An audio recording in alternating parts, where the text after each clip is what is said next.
Ok, encore une fois, chers téléspectateurs, nous sommes dans vos salons, dans vos lieux de travail, vous qui nous suivez sur d'autres types de médias. Nous sommes sur la télévision, la voix de la démocratie congolaise, et comme d'habitude, chaque fois qu'il y a des personnalités qui visitent New York, ou quand il y a des événements très importants sur la République démocratique du Congo, nous ne manquons pas d'amener les gens sur vos chaînes de télévision pour qu'ils vous parlent de l'exactitude de la situation au pays. Ainsi, aujourd'hui, je viens de recevoir une fois de plus une habituée de la VDC. C'est Maman Angèle Makombo-Eboum. Bonjour Maman. Bonjour Monsieur Donkayembe. Alors, je vous ai longuement présenté dans des émissions précédentes et aujourd'hui, vous êtes encore sur la voie de la démocratie congolaise. Certainement qu'il y a des gens qui ne vous ont jamais vu. Est-ce que vous pouvez leur dire qui vous êtes? Avec plaisir. En tout cas, merci de m'avoir encore une fois sur les plateaux de la voie de la démocratie congolaise. Donc, je suis Angèle Makombo, présidente nationale d'un parti politique de l'opposition qui s'appelle la Ligue des démocrates congolais. En sigle, c'est l'IDEC. Et avant cela, j'ai fait une longue carrière aux Nations Unies pendant près de 24 ans, où j'étais conseillère politique principale, chargée des questions africaines au département des affaires politiques des Nations Unies. Mais j'ai aussi eu le privilège de servir à ce poste de conseillère politique principale au cabinet de Kofi Annan, du secrétaire général Kofi Annan et Ban Ki-moon. Et j'ai décidé, en fait, en 2011, en février 2011, de démissionner des Nations Unies pour rentrer au pays, servir, mettre mon expérience au service de mon pays. Et j'étais d'ailleurs candidate à l'élection présidentielle en 2011, oui. Jusqu'au moment où je me suis désistée pour justement aider l'opposition à favoriser l'émergence d'un candidat commun de l'opposition pour qu'on ait plus de chances de gagner à l'élection présidentielle. Malheureusement, comme vous le savez, il n'y a pas eu de candidat commun. L'opposition est allée en ordre dispersé et nous avons perdu. Mais le combat continue. Je suis en train de travailler activement dans mon parti politique, à la base, pour justement consolider le parti. Alors, si vous avez désisté en faveur d'un candidat commun, Maman Angèle Makombo, les histoires ont tourné court puisque ça n'a pas marché. Est-ce que nous espérons vous retrouver sur la liste des candidats cette fois-ci comme partante? Je voudrais d'abord préciser l'objet de mon passage encore une fois à New York. Nous allons revenir. Voilà, Donc, je veux savoir d'abord, puisqu'on ne va pas beaucoup tarder sur votre parti politique, on va avancer, mais je veux savoir d'abord pour la politique, vous avez désisté en faveur de candidat commun, ça n'a pas marché. Alors cette fois-ci, nous allons revenir encore aux élections d'ici moins de 3 ans. Est-ce que vous serez candidate et non la personne qui va désister pour les autres? Je dis, à chaque jour suffit sa peine. Nous sommes en 2013, nous avons pas mal de sujets, de questions, de problèmes à traiter, à aborder. Consacrons-nous à ces questions-là. Et en 2016, nous verrons bien comment les choses vont se passer. En donc 2016, ça serait notre chapitre. Voilà, en 2016, nous verrons si la LIDEC... je laisse ça à mon parti de voir quel candidat ils voudront mettre en lice. Maman, vous avez fait des va-et-vient. Congo, USA, voilà encore troisième ou quatrième fois que vous êtes dans un court moment. Vous êtes encore ici. Qu'est-ce qui vous a amené cette fois-ci? Cette fois-ci, je suis venue parce que j'ai eu le privilège d'avoir été sélectionnée après un processus assez compétitif par l'université Yale University pour participer à un programme de formation très intensif sur les stratégies et les mécanismes, les techniques des campagnes. Yale, c'est en Connecticut? Dans le Connecticut, okay. Oui. Les techniques, les stratégies de campagne électorale. Okay. Donc, j'ai fait participé à ce programme de formation. Et ensuite, j'en profite toujours pour rencontrer la diaspora congolaise avec qui j'ai le plaisir d'échanger à chaque fois et envers qui je suis vraiment reconnaissante de m'avoir soutenue et de continuer à me soutenir. Et là, je suis sur le point de rentrer au pays. Alors, je sais que vous devrez rentrer. Je me suis dit de ne pas vous laisser partir sans parler à cette diaspora. Oui. Avant tout ça, Maman Angèle, peut-on dire que les actions que vous menez en venant ici, chercher à intensifier votre connaissance, vous avez beaucoup travaillé. Qu'est-ce que vous avez retenu pour ramener au Congo et plus particulièrement à l'IDEC en ce qui concerne les élections qui se préparent? Le message principal que je vais ramener à la LIDEC, et pas seulement à la LIDEC, mais aux Congolais dans un sens large, c'est que le combat pour la démocratie, c'est un long combat. Nous sommes trop habitués à vouloir les choses tout de suite, dans l'immédiat. Non, le combat pour la démocratie, la liberté, c'est un long combat, qu'il ne faut pas baisser les bras. Et surtout qu'il faut avoir une extrême vigilance envers les autorités, envers ceux qui nous gouvernent.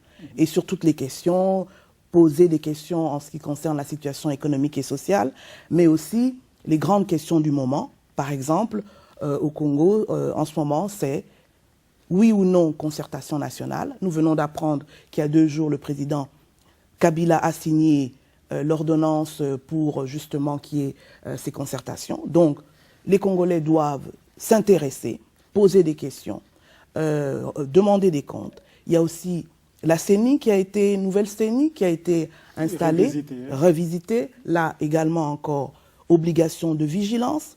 Et puis il y a la question qui est dans tous les esprits, qui concerne la Constitution. C'est ça. Certains veulent qu'il y ait une révision de la Constitution. Nous disons que non.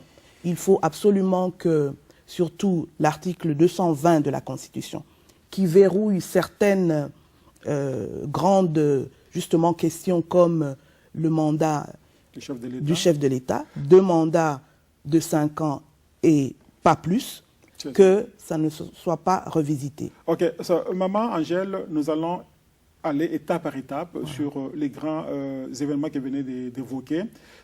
Parlons d'abord de l'activité de l'opposition au pays. D'aucuns semblent voir que nous avons une opposition orchestre.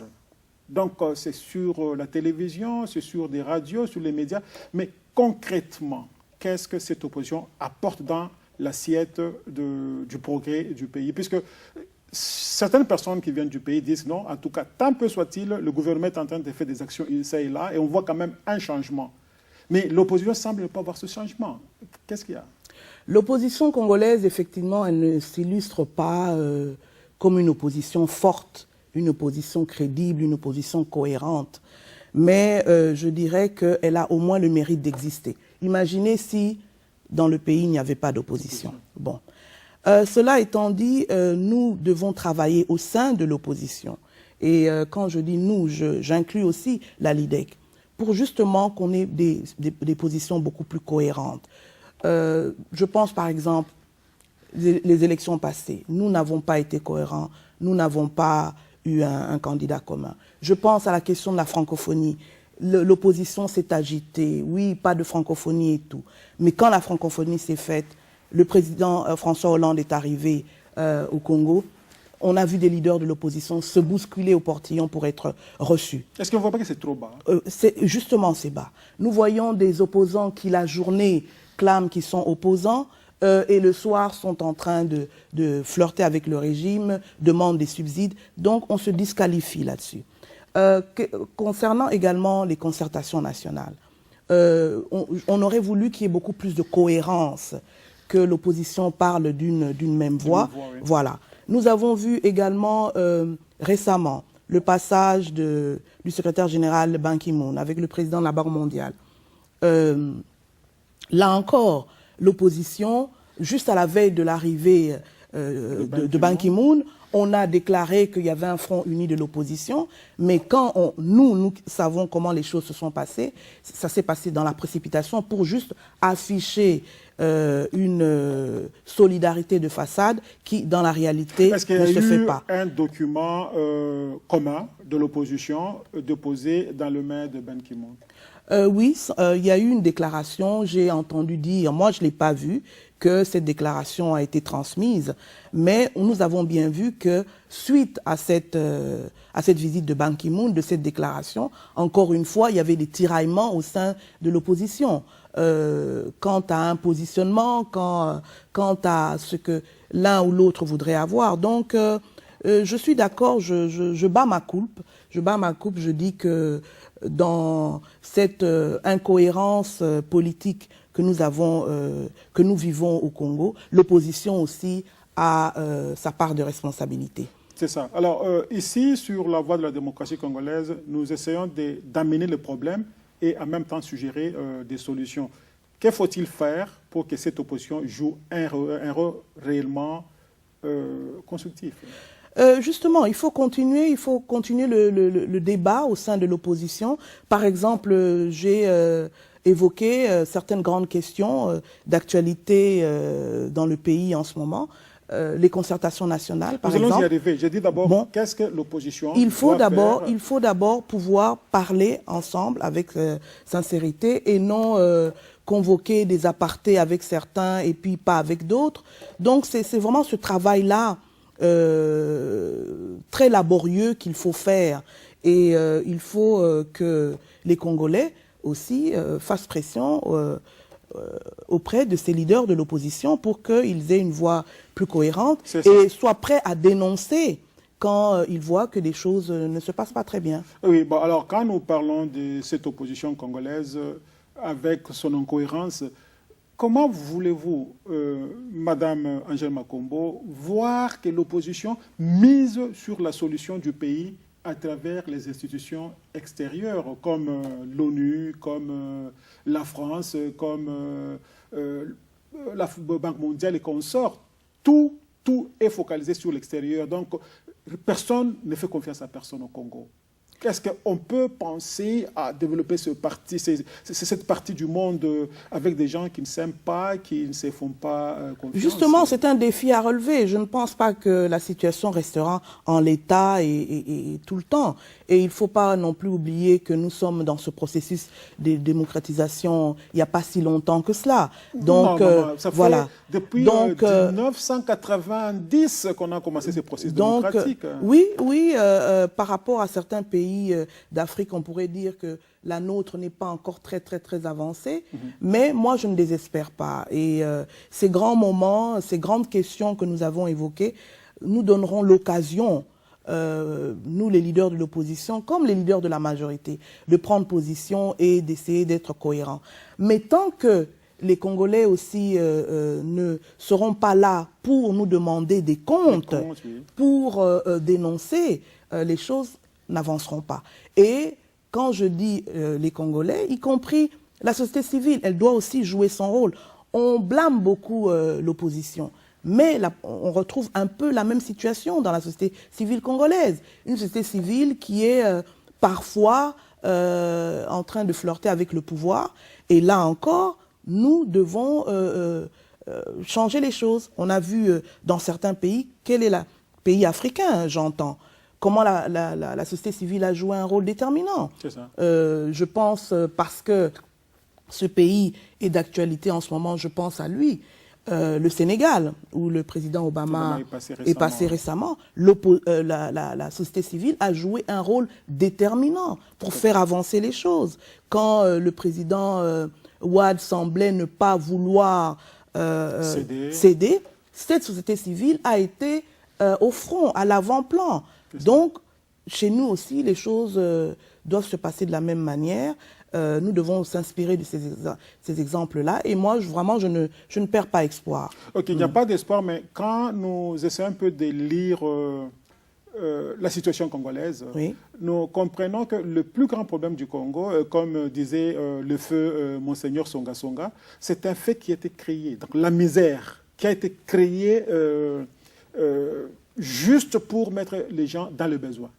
Alors, quand vous êtes dans le besoin, c'est la main qui donne, c'est la main qui commande. Est-ce que vous ne voyez pas que et la Banque mondiale qui a commencé avec ce système de restructuration, qui a été colporté par tous les gouvernements qui sont suivis au Congo. Donc, essayer un peu d'assombrir la population dans la misère pour qu'ils aient toujours besoin d'eux. Est-ce que vous voyez, c'est dans ce sens-là? Moi, je ne fais pas cette analyse-là. Oui. Bon, même si on peut dire que les plans d'ajustement structurel de la Banque mondiale n'ont pas vraiment donné les résultats escomptés, mais je dis que la grande part de responsabilité dans la situation dans laquelle nous vivons au Congo revient aux Congolais, à nos autorités. Et j'ai eu à en parler quand il y a un mois, le Premier ministre Matata Ponyo célébrait le bilan de son une année d'exercice en se vantant que les choses se sont bien passées, qu'il avait 70% de réussite. J'ai dit non, il n'y a qu'à voir la misère sociale dans le pays. Il n'y a qu'à voir où en est la situation des Congolais. Et nous sommes aujourd'hui à la veille de la célébration de nos 53 ans d'indépendance. Et qu'est-ce que nous apprenons à Kinshasa? Il y a des problèmes d'électricité monstres en ce moment. Oui. Et à tel point que les autorités ont préféré prévenir en disant qu'il y aura de gros délestages aujourd'hui et même le 30 juin. Donc, et quand il n'y a pas d'électricité... Non, je ne pense pas. Puisque selon les informations qui nous viennent du pays, il y a des secousses, soi-disant, le 30 juin, où ça passe, où ça casse. Donc, ce n'est pas dans ce sens que le gouvernement peut-être cherche à bloquer la population. Oh, moi, j'étais à Kinshasa il y a quelques semaines. J'étais là il y a 3 semaines. On vivait encore beaucoup ces problèmes de manque d'eau, d'électricité. Vous voyez au petit matin des petits enfants qui devraient être à l'école, qui sont là à porter des jerrycans, des grands seaux pour aller puiser de l'eau. C'est absolument insoutenable, ce genre de scène. Alors, c'est un bilan absolument catastrophique. Oui, donc le bilan catastrophique, Maman Angèle, c'est la conséquence de ce qu'on a connu comme élection, puisque les gens s'attendaient au changement. Le changement n'a pas eu lieu, mais plutôt il y a un changement au niveau de l'organe de la démocratie, je voulais dire, c'est-à-dire la CENI. On fait partir le pasteur Ngoyi Mulunda pour nous ramener monsieur...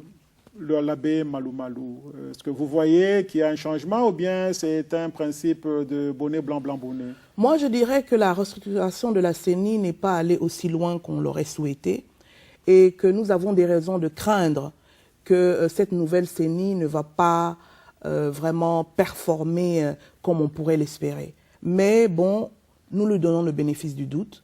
Et puis l'abbé Malou Malou, comme certains ont dit, c'est un expert en matière électorale. Est-ce que c'est qu'il a fait en 2006, il y a eu quelque chose à prouver, qu'il avait une expérience? L'expérience, je pense qu'il l'a. Maintenant, sa volonté... Maman, qu'on parle un peu, ça c'est très capital. Malou Malou était venu ici, je l'ai confronté personnellement dans la salle. Il a eu l'occasion de prouver au monde que sur 29 millions d'habitants, à l'âge de voter, il avait enrôlé 29 millions. Est-ce que c'est possible dans un pays où l'infrastructure de communication est complètement délabrée, que Malou Malou puisse faire le travail qu'il a fait en 2004-2005 pour les élections de 2005? Est-ce que c'est vrai ou bien c'est encore ramener une brouille dans la tête des gens, puisque Malou Malou, sincèrement parlant, il n'est pas un exemple? Évidemment, les experts ont eu à dire que sur le plan technique, purement technique, les élections de 2006 étaient un exploit. Mais rappelez-vous, ces élections n'ont pas été organisées, menées par les seuls Congolais. Il y avait une très forte implication de la communauté internationale. Il y a eu certains points, je pourrais dire, techniques à redire. Mais c'est quant aux résultats qu'on s'est beaucoup posé la question. Alors, ce que je dis aujourd'hui, c'est que l'abbé Malou Malou peut avoir toute la compétence technique qu'il a, et c'est reconnu que c'est un expert en matière électorale, mais aura-t-il le courage politique de réellement nous montrer la vérité des urnes en 2011? C'est ça la question. Et même, 2016. En 2016. Et même avant 2016, parce que sa priorité, Ce sont les élections provinciales, les élections communales, locales oui. qu'on nous prédit pour d'ici la fin de l'année, au début de l'année prochaine. Donc on aura vraiment à tester le sérieux politique, la sincérité politique, l'authenticité de Malou Malou à ce moment-là. Alors, quel crédit accorde la LIDEC à Malou Malou? Comme je dis, la LIDEC lui donne le bénéfice du doute. Nous disons, bon, il y a une nouvelle CENI qui ne correspond pas exactement à ce qu'on aurait, on attendait, ce qu'on espérait. Qu'est-ce que vous espériez alors? Alors, on espérait que déjà dans la structure, qu'il y ait beaucoup plus d'équité, En termes de genre? Non, pas en genre, parce que quand vous voyez comment est le président de la CENI est en même temps le président du bureau, le président de la plénière, on se dit qu'il y aurait eu deux personnalités différentes, indépendantes, on aurait été rassurés. Inquiétude aussi quand nous savons la proximité que Malou Malou a avec le président Kabila. Donc tout ça n'est pas très rassurant. Mais on dit malgré tout cela, nous lui donnons le bénéfice du doute. Et malgré tout cela, nous serons absolument vigilants. Et nous voulons vraiment demander à nos partenaires, aux pays amis, de nous aider à faire pression. Nous, les Congolais, on le fera. On va inviter la population, nos membres, à le faire de façon pacifique. Mais nous demandons aussi à nos partenaires étrangers de faire absolument pression pour que ces élections provinciales soient des élections vraiment, reprenant une expression anglo-saxonne, free and fair. Oui, donc, des élections crédibles et transparentes. Mais peut-être à ce niveau-là, rien ne va pas se faire. Mais encore une fois, au niveau présidentiel, en 2016, il y aura... Puisque Malou Malou, au moment où il a été nommé président de CENI, il était expert encore à Ouganda en train de négocier avec M23. Au nom du gouvernement, en quelle capacité il est parti là-bas? Donc, c'est-à-dire comme membre actif du pouvoir en place, n'est-ce pas? C'est tout cela qui ne rassure pas. C'est tout cela qui ne rassure pas. Nous l'avons vu à Kampala, aux négociations avec le M23. Donc, dans le compte du gouvernement. Dans le compte du gouvernement, mais face au M23. Et comme vous dites, on s'est demandé pourquoi Malou Malou. Et nous revoyons Malou Malou à la tête de la CENI aujourd'hui. Donc, ça ne rassure pas. Mais on se dit, bon, nous allons une raison de plus pour être d'une vigilance redoublée, redoublée pour que les choses se passent beaucoup mieux que ce que nous avons connu en 2011. Ok, ça va. C'est un peu ridicule au pays puisqu'il y a 70 millions d'âmes, mais il n'y a qu'un groupe de gens qui gèrent ce pays-là. Il y a quoi à se demander. Alors nous évoluons, nous restons encore dans la situation ou dans le registre politique au Congo où nous parlerons de la révision constitutionnelle, Maman Angèle Makombo. Et cela vient encore d'être... dit par un ténor de l'opposition, j'ai cité le professeur Évariste Bochab, il avait lancé en son temps ce mot à Lubumbashi, et croyant que le changement de la Constitution donné au président actuel un troisième mandat pourrait faire mieux pour le pays. Aujourd'hui, il a écrit un livre qu'on a fait sortir avec pompe, disant que ces livres donnent les éléments fiables et convaincants pour la révision constitutionnelle. Votre lecture des faits? Nous avons des dispositions dans notre Constitution. L'article 220 de la Constitution. Cet article, comme on dit, c'est un verrou qui exige que certaines dispositions dans le pays ne soient pas du tout révisées. Entre autres. Quelles que soient les circonstances. Entre autres. Entre autres, justement, le fait que le président ne puisse avoir que 2 mandats de 5 ans. Point à la ligne. Et nous disons, nous à la LIDEC, la Ligue des démocrates congolais, cette disposition constitutionnelle, l'article 220, ne doit pas être révisée. C'est 2 mandats de 5 ans et rien d'autre. Alors, c'est là où j'ai vu un appel lancé d'ailleurs par la ZADO, il y a 2 jours, en disant qu'il ne faut absolument pas toucher à cet article 220, demandant à la population congolaise d'être très vigilant sur cette question, de hausser la voix sur cette question et demandant aussi à nos partenaires étrangers de nous appuyer là-dessus. Et moi, je ne peux que appuyer cette démarche de l'Azado. Et nous, à la LIDEC, en tout cas, nous en ferons notre cheval de bataille. Nous dirons haut et fort, ne touche pas à mon article 220 de la Constitution. C'est 2 mandats de 5 ans, point à la ligne. Telle est notre position. Oui, très forte position. Et nous avons vu aussi Caméré, puisque Bochab a utilisé l'intelligence congolaise, c'est-à-dire les professeurs en droit à l'université de Kinshasa. On a vu de l'autre côté Caméré en train d'amener aussi quelques professeurs d'université pour contrer cette action-là. Alors, quand vous serez sur place à Kinshasa, de quel côté seriez-vous? Caméré ou bien Bochab? Comme je l'ai dit, je le répète, ne touche pas à mon article 220. C'est ça. Et nous n'avons pas besoin... Évidemment, si les professeurs d'université élèvent leur voix, c'est bien, mais ne vous en faites pas. La population congolaise, sur cette question et sur d'autres, elle est très consciente aussi des enjeux. Et nous allons la mobiliser pacifiquement pour dire « ne touche pas à mon article 220 ». Et nous leur dirons aussi de regarder autour d'eux, de voir comment les choses avancent dans le monde. On s'inspirera des exemples plus haut. J'ai dit, tout à l'heure, j'ai parlé du Sénégal. Oui, le Sénégal, parce que les Sénégalais se sont levés en disant non à Wade, parce que des pays amis et des leaders amis.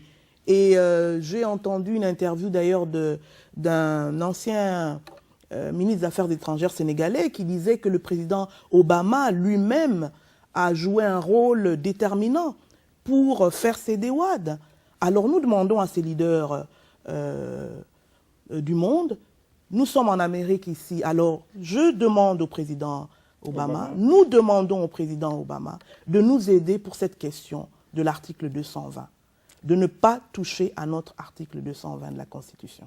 Mais exactement, quand vous demandez de l'aide, il y a un adage qui dit « aide-toi, le ciel t'aidera ». Oui, aide-toi, le ciel t'aidera. Donc au Congo, nous allons commencer cette mobilisation. D'ailleurs, elle a déjà commencé, mais ça ne nous empêche pas de demander à des amis de nous aider aussi. D'accord. Alors, votre slogan « ne touche pas à mon article 220 ». Oui. Ok, alors là, nous avançons, Maman Angèle Makombo. Parlons cette fois-là de la consultation nationale, qui est une actualité. Le président en place a-t-on appris, et il a donné maintenant le feu vert pour que cette assemblée ait lieu. Vous y serez ou bien vous pensez aussi jouer comme l'opposition traditionnelle à la politique de la chose vide? Non, nous comptons jouer notre rôle. Vous savez, après les élections ratées de 2011, on a été parmi les premiers à demander justement des consultations, un dialogue. À l'époque, nous parlions de dialogue pour surmonter la crise que nous vivions.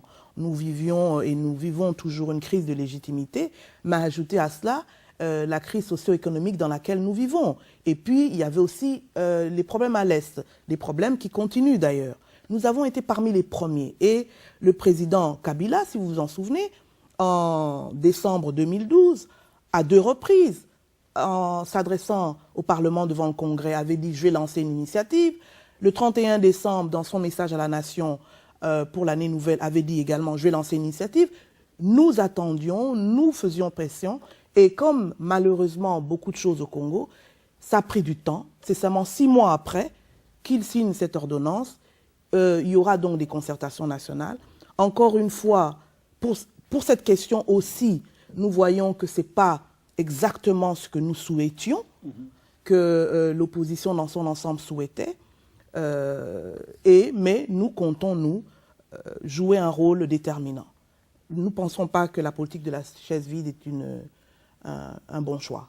Alors, qu'est-ce que vous amènerez à la table de cette concertation nationale? Nous amènerons nos préoccupations, entre autres, et nous amènerions aussi des débuts de solutions. Vous savez, quand il y a eu, au début de l'année, je pense c'était en février, en mars, des pré-consultations justement pour préparer ce dialogue, la LIDEC avait été reçue par le président de l'Assemblée nationale, Aubin Minakou, et nous lui avions fait part de nos préoccupations.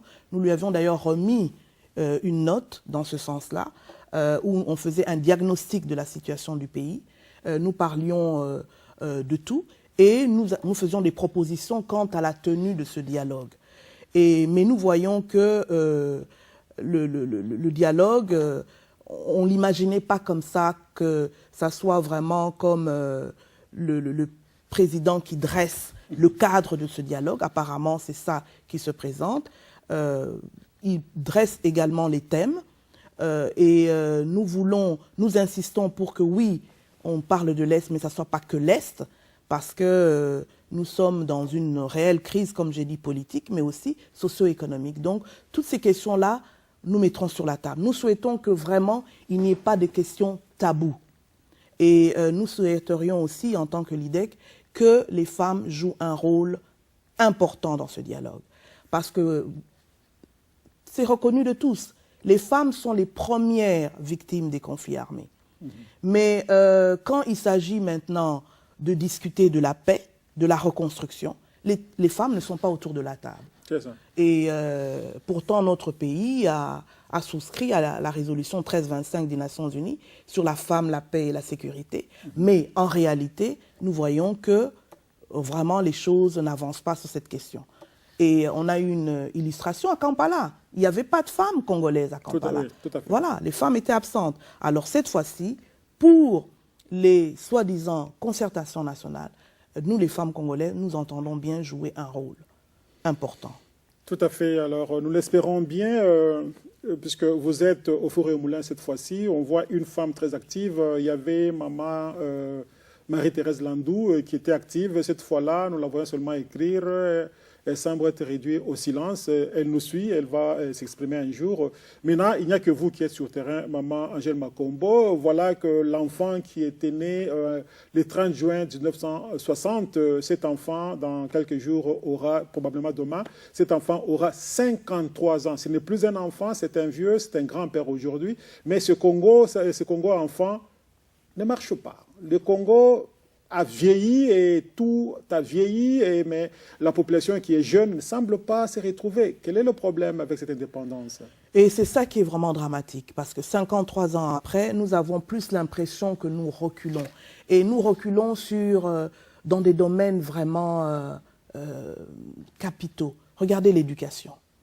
L'éducation, d'après l'UNICEF en 2011, 70%, je dirais à la française, 70% de nos enfants de moins de 15 ans ne sont pas allés à l'école. Est-ce que vous vous imaginez ce que ça veut dire? On hypothèque l'avenir de tout un pays. Quand on vous dit que tous les mois, il y a des centaines de femmes qui continuent à être violées. À la minute. Voilà, à l'est du pays. Et pas seulement par des rebelles, mais même par certains éléments de nos forces armées. Mais à Kinshasa, ce sont certaines autorités à nous parlons de l'Est seulement, mais ce phénomène de viol est maintenant étendu dans toute l'étendue du territoire. C'est ça. Et si vous vous souvenez bien, quand nous avons connu les pillages dans les années 90, c'était dramatique. Mais rappelez-vous bien, parlez aux gens. On ne violait pas. On rentrait dans les maisons, on pillait, on prenait tout ce qu'il y avait. Mais tous ces militaires égarés ou ces voyous qui pillaient rentraient, ne violaient pas. Mais maintenant, c'est systématique. Qu'est-ce qui nous arrive? Et le viol, ça détruit la femme, l'enfant, mais ça détruit aussi la famille. Du pays. Ça détruit la communauté. Ça détruit, ça. Voilà.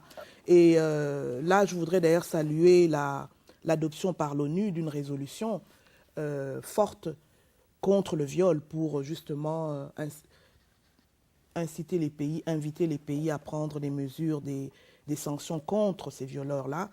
Et nous, cette situation se perpétue parce que l'impunité se perpétue. Alors, donc 53 ans après, le bilan, effectivement, n'est pas du tout beau à voir. Et c'est le moment de se demander, le bilan n'est pas beau, le bilan est sombre, qu'est-ce qu'on fait maintenant Voilà. pour relever le pays. C'est ça. Donc, c'est à cette grande réflexion que nous allons nous livrer, en tout cas à la LIDEC, et que j'invite tous les Congolais à se livrer, et à la diaspora congolaise de ne pas... voilà, elle peut se sentir frustrée, et je comprends, parce que j'ai été dans la même situation quand j'étais ici. Elle peut se sentir en colère, ça je comprends aussi. Mais ce que je l'invite vraiment à recourir à des moyens pacifiques pour faire entendre sa voix, et en tout cas de ne pas se lasser à continuer à soutenir ses frères, ses sœurs qui vivent au pays. Alors, oui. je reviens encore sur les 53 ans de l'indépendance, Maman Angèle. Quelle signification donnez-vous à cette année seulement pour ceux-là qui veulent bien célébrer 53 d'indépendance? Il y en a d'autres qui disent ça ne vaut même pas la peine de le faire. D'autres disent, après tout, ça a été arraché au prix de sueur et d'un long combat. Il faut célébrer.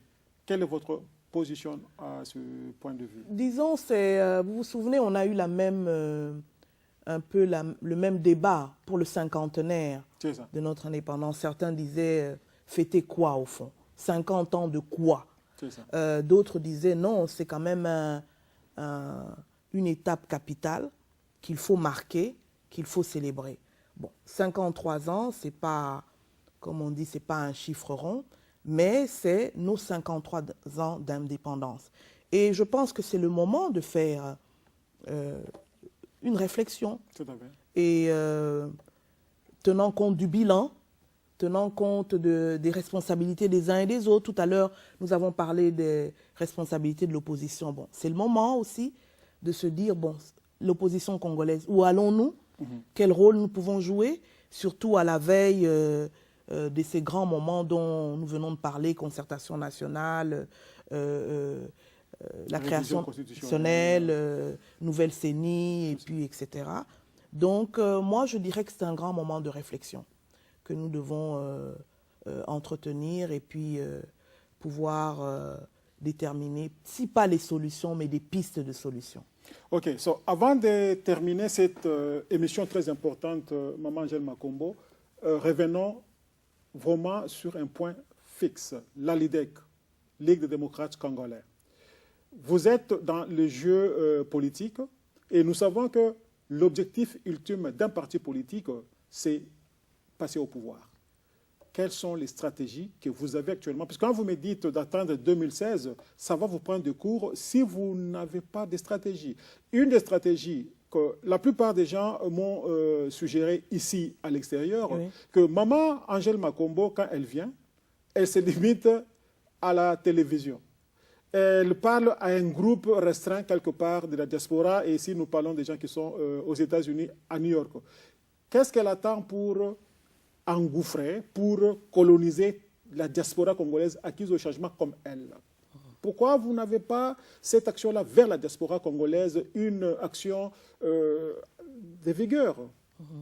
Disons que je ne reprendrai pas pour moi le terme coloniser. Okay. Ça a une connotation assez négative. Barbare, mais, oui. Voilà, mais j'ai bien entendu vos conseils, vos suggestions, et pour lancer une plus grande approche vers notre diaspora, pas seulement ici aux États-Unis mais ailleurs, et puis essayer d'organiser des échanges, des town hall meetings, ça c'est une idée excellente, et puis je pense qu'on va s'y mettre, et je compte vraiment sur vous pour qu'on nous puissions organiser ça. Et,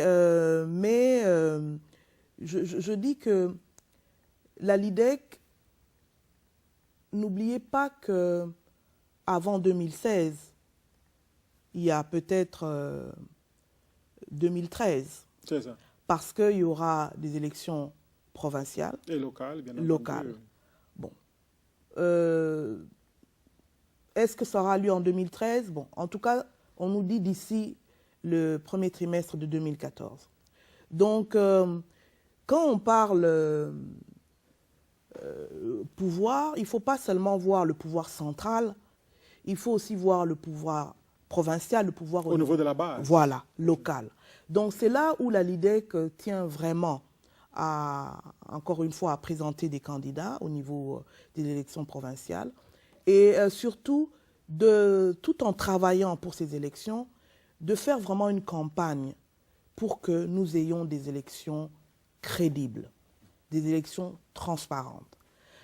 Et c'est ça vraiment, c'est un élément important.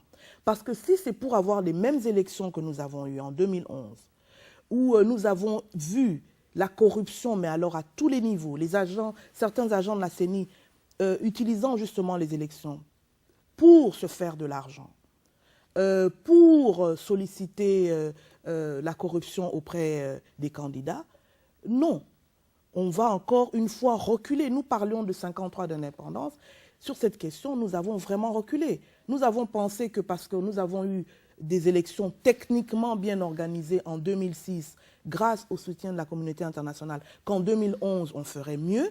Mais non, en 2011, on a fait pire. Donc, nous travaillons vraiment là-dessus et nous collaborons étroitement avec certains partenaires au Congo et avec la société civile pour qu'on ait de bonnes élections. Et notre ambition vraiment à la LIDEC, c'est de continuer à consolider notre parti. Comme je l'ai toujours dit, Kinshasa, ce n'est pas le Congo, donc il ne faut pas être seulement présent à Kinshasa. Nous sommes présents dans 8 provinces sur 11, mais il ne suffit pas d'être présent dans la capitale provinciale. Nos provinces sont énormes, il faut pouvoir être présent dans les grandes villes et même dans les bourgades de ces provinces. Telle est notre ambition, donc nous battons pour cela. Ça demande des moyens, ça demande beaucoup d'énergie et nous travaillons vraiment dans ce sens-là. D'arrache-pied aussi. Alors, nous tendons pratiquement à la fin de notre conversation d'aujourd'hui, Maman Angèle Makombo. Un mot aux Congolais qui vous suit à cet instant, un mot aux Africains, puisque l'émission que nous faisons passer ici passe sur la chaîne 69, ici aux États-Unis, à New York. Donc, il y a nos frères d'autres pays qui nous suivent et donnent aussi des commentaires. Ils vous suivent comme leader politique congolaise. Qu'est-ce que vous dites à la population africaine et congolaise en particulier? À la population congolaise et africaine, je dis, l'heure est à la vigilance démocratique, pour justement faire avancer la démocratie et la liberté dans nos pays. Et il ne faut pas dire c'est l'heure à faire en parlant des gouvernants, ils nous mènent là où ils veulent. Il y a une expression fataliste au Congo qui dit Toyaki kotika bango na mokili. On est venu les laisser jouir. Nous, on est là des spectateurs. Non.